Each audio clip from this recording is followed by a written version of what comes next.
김민석 의원, 계엄령 의혹을 처음 제기한 분이죠. 근거를 제시를 못해도 나는 개의치 않는다라는 모습인 것 같아요.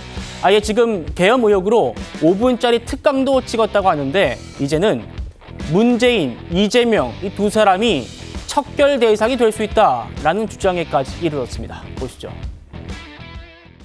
윤석열 대통령이 반국가 세력을 자꾸 노래 부르는 것이야말로 계엄을 선포하기 위한 논리적인 밑밥을 깔고 있는 것이다. 허위선동과 조작, 가짜뉴스와 괴담, 자유대한민국을 흔들고 위협하는 세력, 왜곡된 역사의식을 가진 세력, 종전선언을 이야기하는 세력, 반일 감정을 선동하는 세력. 누가 생각나십니까? 문재인 대통령도 여기에 해당하겠죠.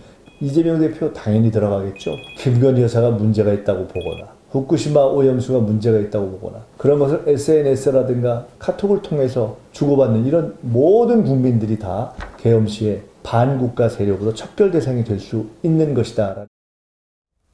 자, 설주환 변호사님. 지금 민주당에 몸담고 계시지 않기 때문에 제가 여쭤보겠습니다. 네. 종전선언 이야기하고 반일 감정을 선동한 자에 문재인, 이재명 두 사람이 포함될 것이기 때문에 척결 대상이 될 거다. 이렇게 얘기하고 있어요. 그리고 김건희 여사 문제를 카톡 주고받은 국민들이 척결 대상이 될 거다. 어떻게 들리십니까? 그러니까 이렇게 했을 때 제가 생각나는 건, 제가 법조인으로 생각나는 건 무슨 제명으로 체포를 한다는 거죠? 척결 대상이라는 것을 어떻게 척결을 한다는 것인지, 뭐 체포를 하겠다는 것인지. 그러니까 참 이게 그러니까 계엄이라는 것은 법적인 내용 아니겠습니까? 근데 지금 김민석 의원이 얘기한 것은 그냥 정치적인 구호에 불과해요. 어떤 요건에 해당하지가 않습니다. 어떤 계엄으로서 계엄령이 비상계엄이 선포가 되더라도 어떤 체포할 수 있는 어떤 요건이 되지가 않는데 어떻게 그냥 카톡만 주고 SNS나 카톡을 주고받는데 다 어떻게 뭐 체포를 할 수가 있는 것입니까? 지금 김민석 의원의 말씀대로라면 이런 국민들 SNS도 다 못하게 되고 뭐 이렇게 얘기하는데 이런 국민들도 다 그냥 무작위로 무분별하게 다 체포할 수 있다는 건데 그게 2024년도 대한민국에서 일어날 수 있는 일인가요? 예.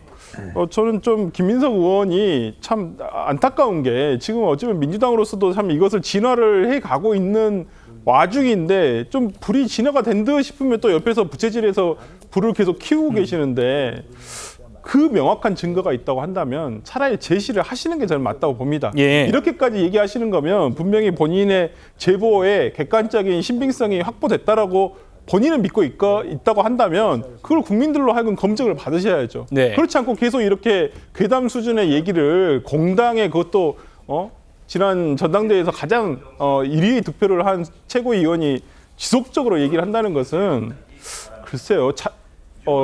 민주주의를 저는 부정하는 거 아닌가. 그리고 대한민국의 사법 시스템이라든지 어떤 전체적인 대한민국 시스템을 부정하는 것은 아닌가라는 생각이 좀 들 정도여서 이 부분에 대해서는 좀 본인이 얘기를 계속 지속적으로 해가고 있기 때문에 해프닝성이 아니기 때문에 객관적인 증거를 제시를 해 주셨으면 좋겠습니다. 예, 지금 2주째 이어가고 있는 계엄령 의혹 근거 별로 제시하지 않으면서 계속 이어가고 있는 모습인데 민주주의를 부정하는 것 아니냐. 대한민국의 시스템을 부정하는 것 아니냐라는 설주환 변호사님의 논평이셨습니다. 정 대변인. 네. 야당이 뭐라고 했냐면 계엄 선포하고 야당 의원 우리 40명 구금하면 이거 국회에서 거부권 이게 못하게 무력화시키지 못하게 할 수 있다. 그래서 야당 의원 40명을 체포할 수 있다 이런 얘기를 하더니 네. 지금은 국민들이 척결될 수 있다 이런 얘기를 하고 있습니다. 지금 계엄 김민석 선생이라고 인터넷에선 회자되고 호가 됐습니까? 있다고 계엄이? 하는데 계엄 김민석 선생이 일타 강의를 저렇게 한다면 아마 저 강의를 듣는 수험생들 아무도 좋은 대학에 가지 못할 것 같습니다. 김민석 의원이 얘기하는 내용들 전혀 근거를 제시하지 못하고 있거든요. 그래서 우리 당은 뭔가 좀 그럴듯한 의견이라도 좀 근거라도 제시해달라라는 얘기를 하는 것이고 네. 김재원 최고위원 같은 경우에는 그래서 계엄과 관련한 토론이라도 해보자는 것 아니겠습니까?